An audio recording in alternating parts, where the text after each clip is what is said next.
But the thing that separates Detroit from the rest of the USL, Detroit, they're modeling themselves after the Green Bay Packers. You see, the Green Bay Packers is largely owned by the city. They're largely owned by the people, the fans.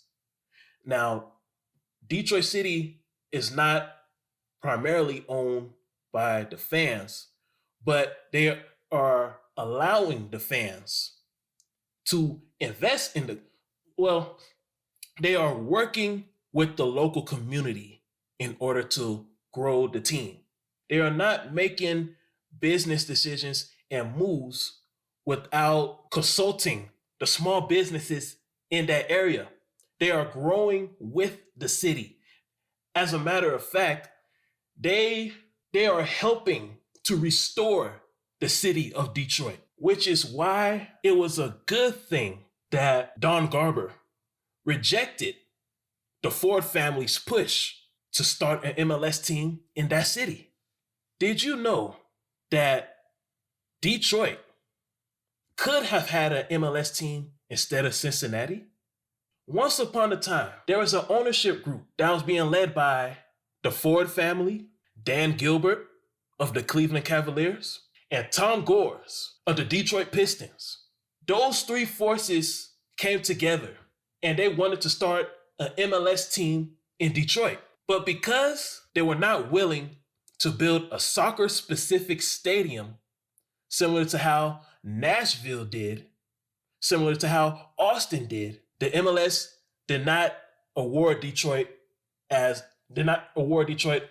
an expansion city. Because the Ford family, Dan Gilbert, and Tom Gores did not want to build a soccer-specific stadium in Detroit. Is that the only reason? I don't know. But publicly, that was the stated reason. That's the belief publicly. And you know, I'm glad that happened. I'm so glad that because the Ford family did not want to build a soccer-specific stadium in Detroit, that the MLS went ahead with Cincinnati instead of Detroit. Because honestly, Detroit is supposed to be the one with the MLS city, not Cincy. But because Cincy was willing to build a soccer-specific stadium in their city instead of Detroit, the MLS went with Detroit. That was a good thing.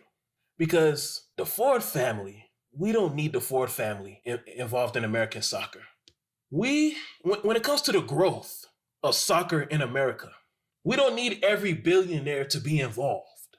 We need leaders who are willing to build communities, willing to restore communities, not leaders who are going to destroy communities, not leaders who are going to contaminate communities.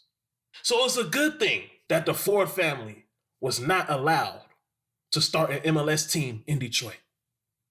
Because Detroit City FC is the exact opposite of the Ford family.